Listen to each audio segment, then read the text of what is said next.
Hi friends, మనం already AP IT policy part 1 video నేను already upload చేశాను. Part 1 చూడండి. పార్ట్ 1 చూసిన తర్వాత మీకు పాలసీ కంప్లీట్గా ఒక ఓవర్వ్యూ వస్తుంది.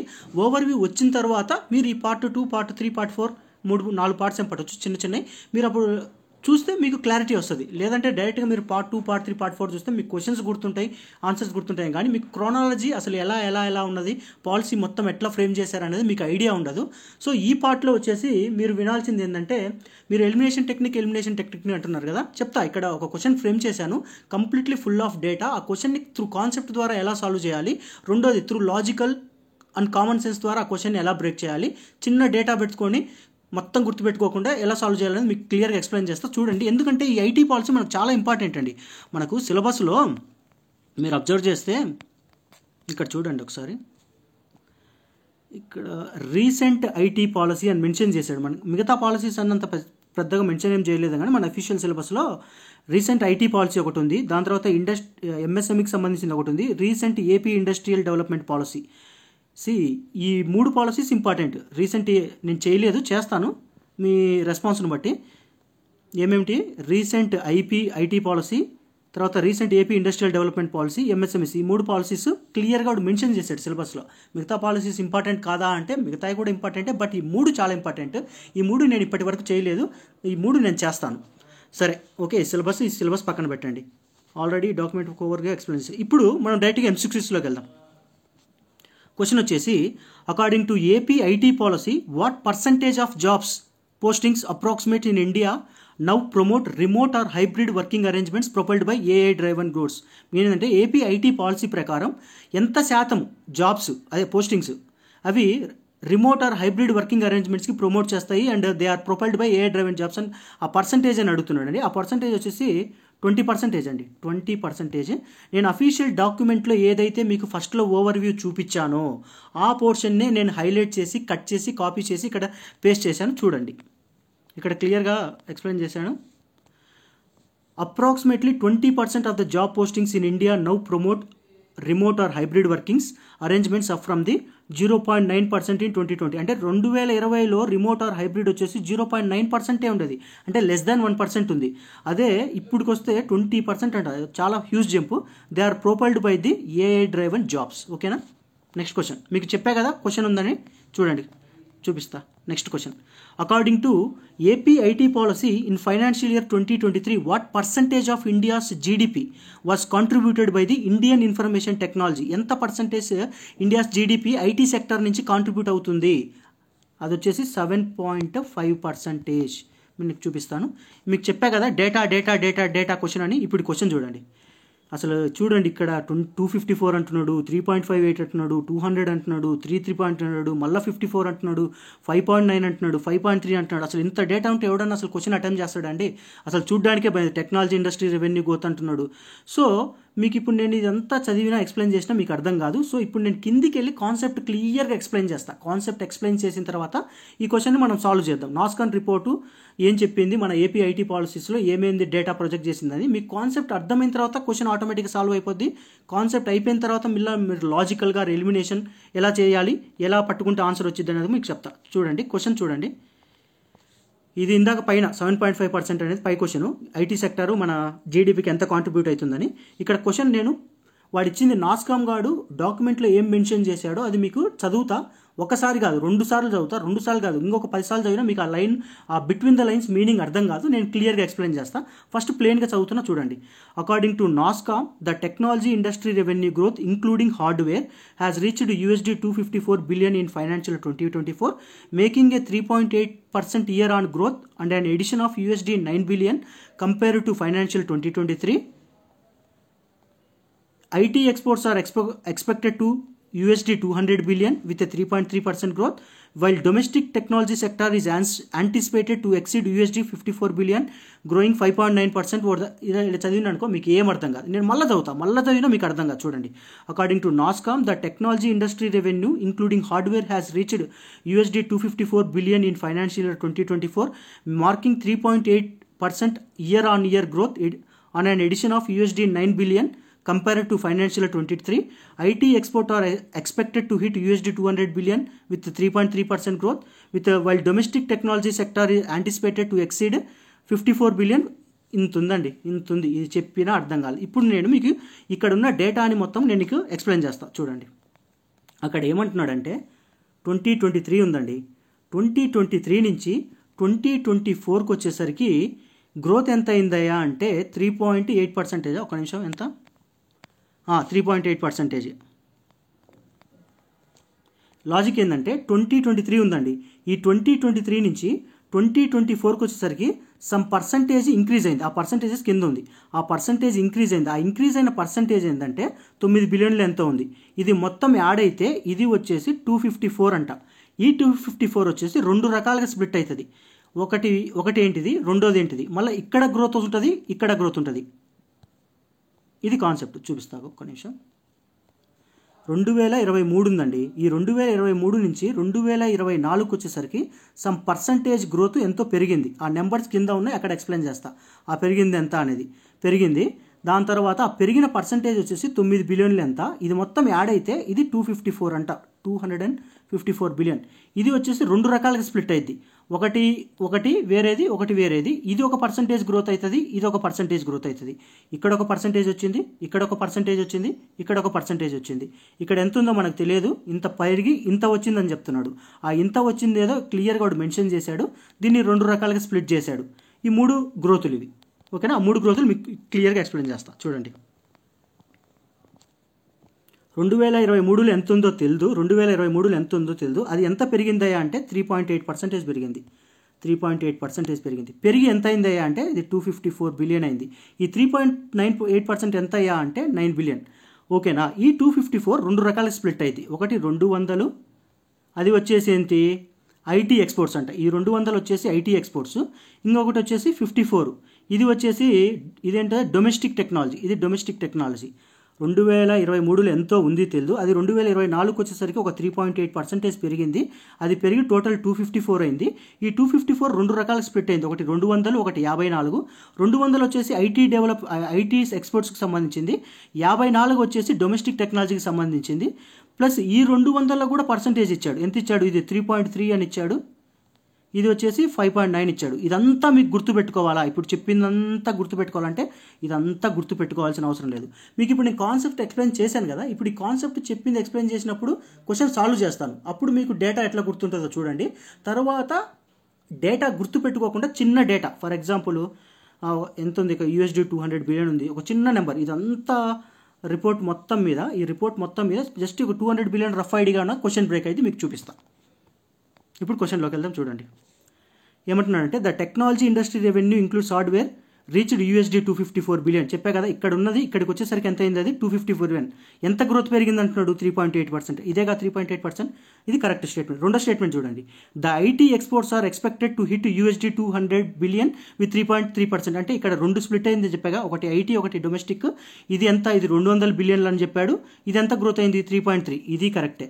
మూడో స్టేట్మెంట్ చూడండి, ఇక్కడ నుంచి ఇక్కడికి అయింది, ఇక్కడ పర్సంటేజ్ ఉంది, ఇది ఇట్లా స్ప్లిట్ అయింది. ఇది 200, ఇది వచ్చేసి ఇంకొకటి 54, ఈడొక పర్సంటేజ్ ఉంది, ఈడొక పర్సంటేజ్ ఉంది, ఈడొక పర్సంటేజ్ ఉంది. మూడో స్టేట్మెంట్ చూడండి, ఫస్ట్ కరెక్టే, రెండు స్టేట్మెంట్ కరెక్టే. The domestic technology sector revenue is projected to USD 51. అంటే ఇది 54 అంటున్నాడు.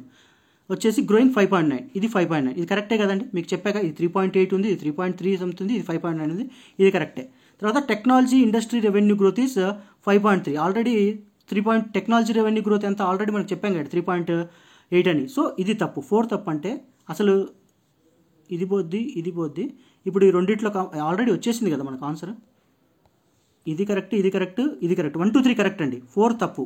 ఒకవేళ మీకు డైరెక్ట్గా ఆన్సర్ ఐడియా ఉంటే 4 ఎలిమినేట్ చేసుకొని 50:15లోకి రావాలి. ఇప్పుడు చూడండి, ఇది కాన్సెప్ట్ ద్వారా అండి. కాన్సెప్ట్ ద్వారా ఈ క్వశ్చన్ మొత్తం మనం సాల్వ్ చేసాం. ఇప్పుడు వచ్చేసి ఎలిమినేషన్ దగ్గర, ఈ ఎలిమినేషన్ టెక్నిక్ నేను ఆల్రెడీ మీకు AP data centre policies last 5 మినిట్స్కి వెళ్తే ఆ 5 మినిట్స్లో మీకు క్లియర్గా ఎక్స్ప్లెయిన్ చేశాను. అక్కడ ఎలా అప్లై చేశారు అంటే, అక్కడ నేను అది ప్లస్ అది లేదా ఇది లేదా అది ప్లస్ ఇది, ఈ రెండు దగ్గర నేను ఆ కాన్సెప్ట్ అప్లై చేశాను. మీరు వెళ్ళి అక్కడ data centre policy at least last 5 minutes చూస్తే ఆ ఎలిమినేషన్ టెక్నిక్, అదే ఎలిమినేషన్ టెక్నిక్ ఇక్కడ కూడా నేను అప్లై చేయబోతున్నాను. ఎలా ఆ టెక్నిక్ అప్లై చేస్తే డేటా మొత్తం బ్రేక్ అయిపోయి ఓన్లీ సింపుల్ డేటా ద్వారా మీకు ఆన్సర్ వచ్చిద్దాం మీకు ఇప్పుడు నేను క్లియర్గా ఎక్స్ప్లెయిన్ చేస్తాను. చూడండి, ఫస్ట్ స్టేట్మెంట్లో ఏమంటున్నాడంటే the technology industry revenue growth including hardware reached $254 billion, ఇక్కడ 3.8% గ్రోత్ ఉంది అంటున్నాడు technology industry revenue growth. Fourth స్టేట్మెంట్కి వస్తే ఇక్కడ కూడా టెక్నాలజీ ఇండస్ట్రీ రెవెన్యూ గ్రోత్ 5.3% ఉన్నాడు. పైన 3.8% గ్రోత్ అంటున్నాడు, ఫోర్త్ స్టేట్మెంట్లో 5.3% ఉన్నాడు. నాకు ఈ రెండు స్టేట్మెంట్లో ఏది కరెక్టు ఏది తప్పో నాకైతే తెలియదు. ఓకేనా, ఫస్ట్ స్టేట్మెంట్ కరెక్టో సెకండ్ స్టేట్మెంట్ కరెక్టో నాకైతే తెలియదు. కానీ ఈ రెండు స్టేట్మెంటు మాత్రం కలిసి రాకూడదు. అంటే ఫస్ట్ స్టేట్మెంటు ఫోర్త్ స్టేట్మెంట్ ఎట్టి పరిస్థితుల్లో కలిసి రాకూడదు. ఎందుకంటే ఈ రెండు స్టేట్మెంట్లో ఒకటే కరెక్ట్ ఉంది. ఆ రెండు స్టేట్మెంట్లో ఏది కరెక్ట్ ఏది రాంగో నాకైతే తెలియదు. కానీ రెండిట్లో ఒకటి కరెక్ట్ ఉంది. కానీ ఎట్టి పరిస్థితుల్లో రెండు కలిసి రాకూడదు. ఇప్పుడు రాముడు ఉంటే మంచి బాలుడైన ఉంటాడు, రాముడు ఉంటే చెడ్డ బాలుడైన ఉంటాడు. కానీ రాముడు బోత్ మంచి చెడ్డ బాలుడు అయితే ఉండడు కదా, రెండు కలిసి అయితే ఉండవు కదా. అంటే మీరు అపరిచితుడిలో అపరిచితుడు ఉన్నాడు, రాము ఉన్నాడు అంటే అలాంటి వరగడ్డ సమాధానాలు చెప్తే నేనేం చెప్పలేదు. దానికి ఆన్సర్స్ లేవండి. సో నేను చెప్పేది ఏంటంటే first statement fourth statement completely contradicting. ఒకటేమో 1% గ్రోత్ అంటుంది, ఫోర్త్ స్టేట్మెంట్ ఏమో ఇంకొక గ్రోత్ అని చెప్తుంది. ఈ రెండు స్టేట్మెంట్స్ అని కలిసి రాకూడదు. ఈ కలిసి రాకూడదు అనే కామన్ సెన్స్ మీకు క్లిక్ అయిపోతే 1-4 ఎట్టి పరిస్థితుల్లో కలిసి ఉండకూడదు, 1-4 ఎట్టి పరిస్థితుల్లో కలిసి ఉండకూడదు. రెండు ఆప్షన్స్ ఎలిమినేట్ అయిపోయినాయి. ఇప్పుడు మీరు first option, third option, second option చూస్తే 1-3 కామన్. అంటే 1-3 కామన్ అంటే 1 డిఫాల్ట్ కరెక్ట్, 3 డిఫాల్ట్ కరెక్ట్. ఓకేనా, మీకు ఏమని చెప్తున్నా, ఆల్రెడీ రెండు ఆప్షన్స్ ఎలిమినేట్ అయిపోయినాయి. ఇప్పుడు రెండిట్లో నేరో డౌన్ అయిపోయినారు. రెండిట్లో 1-3 కామన్గా ఉంది, 1-3 కామన్గా ఉంది కాబట్టి 1-3 డిఫాల్ట్ కరెక్ట్. ఇప్పటిదాకా మీరు ఏం డేటా గుర్తుపెట్టుకోలేదు, పాలసీ చదవలేదు, జస్ట్ మీ కామన్ సెన్స్ అప్లై చేశారు, ఎలిమినేషన్ సింపుల్గా అప్లై చేశారు, 50:50కి వచ్చేసారు. అంటే 1-3 అనేది కరెక్ట్ అని మీరు క్లియర్గా చెప్పేశారు. ఇప్పుడు మీకు పాలసీ లైట్గా చదివి ఉంటే the IT exports are expected to $200 billion. అంటే 200 బిలియన్ అనేది మీకు స్ట్రైక్ అంటే 2023లో ఎంత ఉంది, అది 2024 వచ్చేసరికి ఇంత శాతం పెరిగింది. ఇంత శాతం పెరిగింది 254. అది బ్రేక్ అయ్యి 200 కింద ఒకటి అయింది, 54 కింద బ్రేక్ అయింది. ఆ 200 వచ్చేసి ఐటీ ఒకటి, మిగతాది వచ్చేసి డొమెస్టిక్. ఇక్కడ డొమెస్టిక్ ఐటీ ఏమని చెప్తున్నాడు, ఐటీ అని చెప్తున్నాడు, 200 అని చెప్తున్నాడు కదా. జస్ట్ మీకు 200 నెంబర్ అనేది మీరు పాలసీలో చదివి ఉన్న 1-3కి వెళ్ళిపోతారు. ఓకేనా, ఇక్కడ నేను ఏం చేశా, ఫస్ట్ కామన్ సెన్స్ అప్లై చేశా. ఫస్ట్ స్టేట్మెంట్ ఫోర్త్ స్టేట్మెంట్స్ రెండు కాంట్రాడిక్టింగ్ ఉన్నాయి, రెండిట్లో ఒక స్టేట్మెంట్ మాత్రమే కరెక్ట్ ఉంటుంది, రెండు కలిసి రాకూడదని చెప్పి రెండింటిని ఎలిమినేట్ చేశా. అంటే 1-4 ఉన్న స్టేట్మెంట్స్ ఎలిమినేట్ చేశా. మిగతా రెండు స్టేట్మెంట్స్లో 1-3 కామన్గా ఉంది, అంటే 1-3 డిఫాల్ట్ కరెక్ట్. ఇప్పుడు రెండో స్టేట్మెంట్కి సంబంధించిన డేటా, ఆ డేటా వచ్చేసి 200 అంతే. ఈ 200 మీకు ఐడియా ఉంటే కంప్లీట్గా ఈ క్వశ్చన్ మీకు ఏమీ పాలసీ చదవకపోయినా కానీ బ్రేక్ అయిపోయేది. అర్థమైందా? ఇది ఫస్ట్ది కాన్సెప్ట్ ద్వారా మనం కింద చదివేసి క్వశ్చన్ ఎలా అటెంప్ట్ చేసాం. రెండోది కాన్సెప్ట్ చదవకుండా డైరెక్ట్గా కామన్ సెన్స్ అప్లై చేసి రెండు ఆప్షన్స్ని ఎలిమినేట్ చేసి మిగతా రెండు ఆప్షన్స్లో మీరు చదివిన కొంచెం డేటా ద్వారా క్వశ్చన్ ఎలా సాల్వ్ చేసామనేది క్లియర్గా ఎక్స్ప్లెయిన్ చేశాను. ఓకేనా, నెక్స్ట్ ఇది అయిపోయింది. ఇదంతా 7%, 5%, 3.8%. ఇప్పుడు ఇది చూడండి, next question. According to AP IT policy, despite global economic challenges, which of the following statements about Indian IT industries are correct అంటున్నాడు. ఫస్ట్ స్టేట్మెంట్ చదివారు, the Indian IT industries projected to achieve $350 billion revenues in 2030. నాకు గుర్తు రావట్లా, నేను policy చదవాలా. అది 350 billion by 2030 లేకుంటే 2047 ఆ 350 250 నాకు తెలియదు. సో నాకు అసలు ఏమీ క్లిక్ అవ్వట్లేదు ఫస్ట్ ఆప్షన్ నుంచి చదివినప్పుడు ఎగ్జామ్లో. రెండో స్టేట్మెంట్ చూస్తున్నా, the sector currently employees over 5 million people. అది కూడా స్ట్రైక్ అవ్వట్లేదు. 5 మిలియనా, 3 మిలియనా, 2 మిలియనా, చదివినట్టే ఉంది, నాకేం గుర్తు రావట్లేదు, తెలియదు. ఇక్కడ చూడండి, the work force is expected to 3 అంట. యాక్చువల్గా 3 కాదండి, డబల్. నేను చేంజ్ చేశాను. సో మీరు పాలసీ చదివేటప్పుడు ఈ డబల్ 3 ఈ చిన్న డేటా గుర్తున్న క్వశ్చన్ సాల్వ్ అయిపోద్ది. సో డబల్ ఉండాలి కానీ 3 ఉంది, అంటే 3 తప్పు. 3 తప్పు అంటే ఇది పోతుంది, ఇది పోతుంది, ఇది పోతుంది, డైరెక్ట్గా 1-2. అంటే 1-2 నీ గురించి నీకు ఏమీ తెలియకపోయినా కానీ మీకు ఆన్సర్ క్రాక్ అయింది అంటే డైరెక్ట్ 1-2 ఆన్సర్ వచ్చింది. ఇది తప్పు, 3 తప్పు, ఇది డబల్. ఓకేనా, నెక్స్ట్ చూడండి. According to AP IT policy in financial 23, what accounted for over 2/3 of total software services. Total software సర్వీసెస్లో 2/3 అంటే అరౌండ్ 66.66% ఏవి ఎక్స్పోర్ట్స్ అంటే ఏవి సర్వీసెస్ తీసుకుంటున్నాయి అంటున్నాడు. అసలు కామన్ సెన్స్ హార్డ్వేర్ సర్వీసెస్ తీసేయండి, ఐటీ పాలసీస్లో హార్డ్వేర్ తింది, computers, BPO, cloud computing. Answer వచ్చేసి కంప్యూటర్ సర్వీసెస్. కింద పాలసీలోని మీకు అతికిపిచ్చా చూడండి. చూసిన, despite global economic challenges in Indian IT industry to track to achieve $350 billion in revenues by 2030. The sector currently employs 5 million people with expectations to double. ఇక్కడ double ఇక్కడ వాడు ఏం చేశాడండి, డబల్ ప్లేస్లో ట్రిపుల్ పెట్టి క్వశ్చన్ని రాంగ్ చేశాడు. ఈ 2 స్టేట్మెంట్స్ యాజ్ ఇట్ ఈజ్ ఇచ్చాడు. In financial 23 computer services, next question కదా, computer services accounted for 2/3 of the total service exports with BPO services remaining significant. ఓకేనా, మేజర్గా కంప్యూటర్ సర్వీసెస్ సిగ్నిఫికెంట్. అదే కదా ఇక్కడ నేను చెప్పింది. ఇది 350 బిలియన్ 2030 కల్లా 5 మిలియన్ పీపుల్స్కి ఎంప్లాయ్మెంట్ ఉంటుంది. దాని తర్వాత ఇది త్రిబుల్ కాదు డబల్. దాని తర్వాత కిందికి వచ్చేసి కంప్యూటర్ సర్వీసెస్ ఉంటాయని చెప్పానుగా అది. నెక్స్ట్ క్వశ్చన్ చూద్దాం.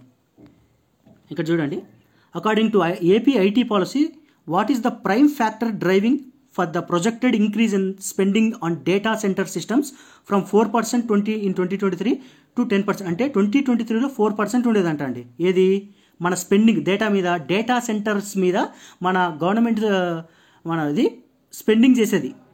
ఇప్పుడు అది 2024కి వచ్చేసరికి 10% అవుతుందంట. 4% నుంచి 10% పెరుగుతుందంట. 2023లో 4% ఉండేది, 2024లో 10%కి అవుతుంది. ఏంటిది అది? డేటా సెంటర్స్ సిస్టమ్స్ మీద మనం పెట్టే స్పెండింగ్స్. దానికి కల ప్రైమరీ ఫ్యాక్టర్ ఏంది కారణం? అసలు 4% ఉన్నది కాస్త 10% అయిందా ఒకే సంవత్సరంలోనే మనం డేటా సెంటర్ మీద ఇన్వెస్ట్ పెట్టే డబ్బులు లేదా ఇన్వెస్ట్మెంట్? దానికి కారణం ఏందయ్యా అంటే మీరు ఆప్షన్స్ చూడండి. Cloud computing in advancement, investments in generative AI, increase in remote work, expansion of 5G networks. మీకు ఆగడిలో సినిమాల్లో అనుకుంటా అండి, మీకు పోసాని కృష్ణ మురళి ఉన్నప్పుడు పంచపాండవులు ఎంతమంది అని అడుగుతారు. మీకు మహేష్ బాబు చూపిస్తూ ఉంటాడు, 5 ఏళ్ళు చూపిస్తూ ఉంటాడు, పంచపాండవులు ఎంతమంది అండి. అంటే ఇంత గట్టిగా అడుగుతున్నాడంటే ఒక 100 మంది ఉంటాడేమో, ఒక 100 మంది ఉండొచ్చేమో అంటాడు పోసాని కృష్ణమురళి. సరే, ఇప్పుడు మీరు ఆప్షన్స్ అబ్జర్వ్ చేస్తే క్లౌడ్ కంప్యూటింగ్ ఉంది, ఇన్వెస్ట్మెంట్ ఇన్ జనరేటింగ్ ఉంది, ఇంక్రీజ్ ఇన్ రిమోట్ ఉంది. ఇది ఇంత పెద్దగా ఇచ్చేసి ఇక్కడ బ్రాకెట్లు ఇచ్చిందంటే ఇది ఆన్సర్ ఉండొచ్చేమో అన్నట్టు మైండ్ సైకాలజీ కొట్టింది. యాక్చువల్గా ఆన్సర్ కూడా ఇదే, చెప్తున్న జోక్గా. సో ఇక్కడ క్లియర్గా చూడండి. Several factors are driving the growth of the IT sector in India. According to Gartner ప్రకారం spending on data center systems is projected to increase from 4% in 2023 to 10. ఇది కూడా డైరెక్ట్గా ఎగ్జామ్ అడగొచ్చండి, డైరెక్ట్గా క్వశ్చన్ ఫ్రేమ్ చేయొచ్చు కదా. గార్ట్నర్ ప్రకారము 2023లో 4% ఉన్నది, మనం ఇప్పుడు డేటా సెంటర్స్లో ఎంత పెంచబోతున్నాం, అదే ఎంత అంటే 10%. సో జనరేటివ్ ఏఐ నుంచి. ఓకేనా, అదేగా నేను ఇక్కడ అడిగింది, ఇన్వెస్ట్మెంట్స్ ఇన్ జనరేటివ్ ఏఐని. దాని తర్వాత నెక్స్ట్ పార్ట్లో చూద్దాం. సో మీకు వీడియో నచ్చితే లైక్ చేయండి, షేర్ చేయండి, సబ్స్క్రైబ్ చేయండి. మిగతా పార్ట్స్ కూడా చేస్తాను.